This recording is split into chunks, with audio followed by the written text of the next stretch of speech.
ಒಂದು ಕಾರನ್ನ ಕೊಡುಗೆ ಕೊಟ್ಟಿರ್ತಕ್ಕಂಥ ಕುಟುಂಬದವರು. ಅದೇ ರೀತಿ ನೋಡಿ, ನಾವೆಲ್ಲರೂ ಕೂಡ ಮಾಜಿ ಮುಖ್ಯಮಂತ್ರಿಗಳಾಗಿರ್ತಕ್ಕಂಥ ಸಂದರ್ಭದಲ್ಲಿ ಹಿಂದುಳಿದ ವರ್ಗಗಳಿಗೆ ಅನೇಕ ಕೊಡುಗೆಯನ್ನ ಕೊಟ್ಟಿರ್ತಕ್ಕಂಥ ಎಚ್.ಡಿ. ಕುಮಾರಸ್ವಾಮಿ ಅವರು ಸಭೆಯನ್ನು ಉದ್ದೇಶಿಸಿ ಮಾತನಾಡಬೇಕು ಅಂತ ಹೇಳಿ ಕೇಳ್ಕೊಡ್ತಾ ಇದ್ದೇವೆ. ಪ್ರಥಮವಾಗಿ ಪರಮಪೂಜ್ಯ ಅನಂತ ಶ್ರೀ ವಿಭೂಷಿತ ಶಿವಸುಜ್ಞಾನ ತೀರ್ಥ ಮಹಾಸ್ವಾಮಿಗಳವರಿಗೆ ನನ್ನ ಭಕ್ತಿಪೂರ್ವಕ ನಮನಗಳನ್ನು ಸಲ್ಲಿಸಿ, ಇವತ್ತಿನ ವೇದಿಕೆ ಮೇಲೆ ಉಪಸ್ಥಿತಕ್ಕಂಥ ಹಲವಾರು ಸ್ವಾಮೀಜಿಯವರು ಸಭೆಯಲ್ಲಿದ್ದಾರೆ. ಅವರೆಲ್ಲರಿಗೂ ಸಹ ನನ್ನ ಭಕ್ತಿಪೂರ್ವಕ ನಮನಗಳನ್ನು ಸಲ್ಲಿಸ್ತಾ, ಅರೆಮಾದರಿಯಲ್ಲಿ ವಿಶ್ವ ಬ್ರಾಹ್ಮಣ ಸಂಸ್ಥಾನ ಮಟ್ಟದ ಹೊಸದಾಗಿ ಪರಮ ಪೂಜ್ಯರ ಆಶೀರ್ವಾದದೊಂದಿಗೆ ಉತ್ತರಾಧಿಕಾರಿಗಳಾಗ್ತಕ್ಕಂಥ ಒಂದು ಸನ್ಯಾಸ ದೀಕ್ಷೆ ಮತ್ತು ಶಿಷ್ಯ ಸ್ವೀಕಾರ ಸಮಾರಂಭದ ಈ ಒಂದು ಧಾರ್ಮಿಕ ಕಾರ್ಯಕ್ರಮದಲ್ಲಿ ಇವತ್ತಿನ ಈ ಒಂದು ದೀಕ್ಷೆಯನ್ನು ಪಡೆದಿರ್ತಕ್ಕಂಥ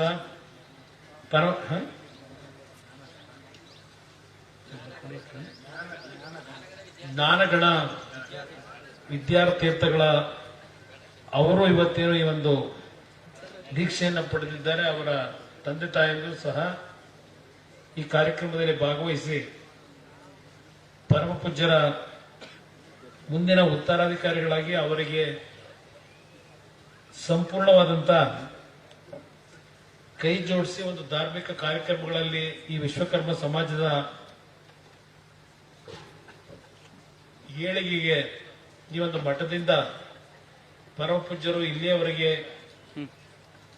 ಯಾವೊಂದು ನಿಸ್ವಾರ್ಥ ಸೇವೆಯನ್ನು ಮಾಡಿದ್ದಾರೆ ಅದನ್ನು ಮುಂದುವರಿಸತಕ್ಕಂಥ ಒಂದು ಜವಾಬ್ದಾರಿಯನ್ನು ಇವತ್ತು ದೀಕ್ಷೆ ಮುಖಾಂತರ ಪಡೆದಿದ್ದಾರೆ.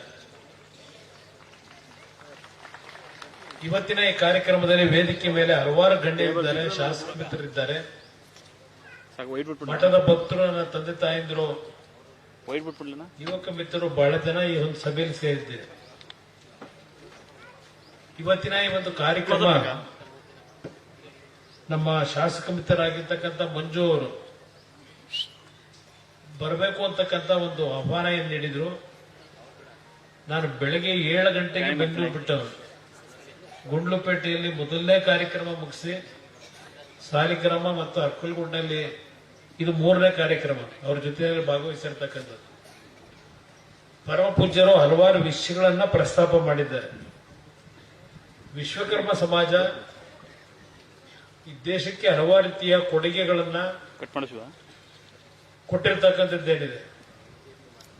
ಆದರೆ ಸಮಾಜ ಇವತ್ತು ಬೇರೆ ಹಲವಾರು ಸಮಾಜಗಳಲ್ಲಿ ಇವತ್ತು ಅಭಿವೃದ್ಧಿಯನ್ನು ನಾವೇನು ಕಂಡಿದ್ದೇವೆ, ಆ ಅಭಿವೃದ್ಧಿಯನ್ನು ನಾವು ಕಾಣಲಿಕ್ಕೆ ಸಾಧ್ಯ ಆಗಿಲ್ಲ. ಇನ್ನು ಸರ್ಕಾರದ ಕೆಲಸದಲ್ಲಿ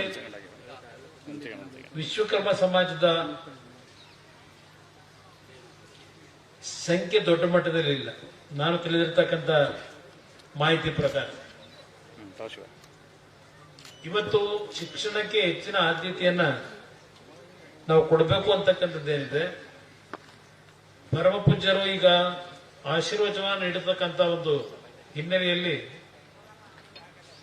ಅವರು ನನ್ನ ಗಮನವನ್ನ ಸೆಳೆಯಲಿಕ್ಕೆ ಮೊದಲು ನಾನು ಕೆಲವು ವಿಷಯವನ್ನು ಪ್ರಸ್ತಾಪ ಮಾಡಬೇಕು ಅಂತಕ್ಕಂಥದ್ದು ಪರಮ ಪೂಜ್ಯರೇ ನೀಡಿದ್ದಾರೆ. ನಾನು ಅದನ್ನು ಅರ್ಥ ಮಾಡ್ಕೋಬಲ್ಲೆ. ಇವತ್ತು ಮಠಮಾನ್ಯಗಳಿಂದ ಈ ದೇಶ ಉಳಿಬೇಕಾಗಿದೆ. ನಾವು ಸರ್ಕಾರಗಳು ಎಷ್ಟೇ ವೇಗವಾಗಿ ಹಲವಾರು ತಾಂತ್ರಿಕತೆಯಲ್ಲಿ ಮುಂದುವರೆದರು, ಇವತ್ತು ವಿದೇಶದಲ್ಲೂ ಸಹ ಭಾರತ ದೇಶ ಅಂದ್ರೆ ಪ್ರತಿಯೊಬ್ಬರಿಗೂ ಒಂದು ಗೌರವ. ಮುಂದಿನ ದಿನಗಳಲ್ಲಿ ಭಾರತ ದೇಶ ವಿಶ್ವದಲ್ಲಿರ್ತಕ್ಕಂಥ ಎಲ್ಲಾ ದೇಶಗಳನ್ನ ಹಿಂದಾಕಿ ಮೊದಲನೇ ಸ್ಥಾನಕ್ಕೆ ಬರ್ತಕ್ಕಂಥ ಒಂದು ವೇಗವನ್ನು ನಾವು ಕಾಣ್ತಾ ಇದ್ದೇವೆ.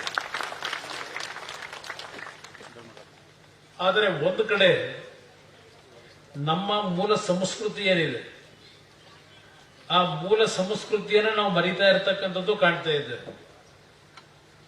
ಇವತ್ತು ಆ ಮೂಲ ಸಂಸ್ಕೃತಿಗಳು ಉಳಿಬೇಕಾದ್ರೆ ಈ ರೀತಿಯ ಒಂದು ಮಠಮಾನ್ಯಗಳ ಪೂಜ್ಯರಿಂದ ಇವತ್ತು ಉಳಿಬೇಕು ಅಂತಕ್ಕಂಥದ್ದು ನನ್ನ ಅಭಿಪ್ರಾಯ.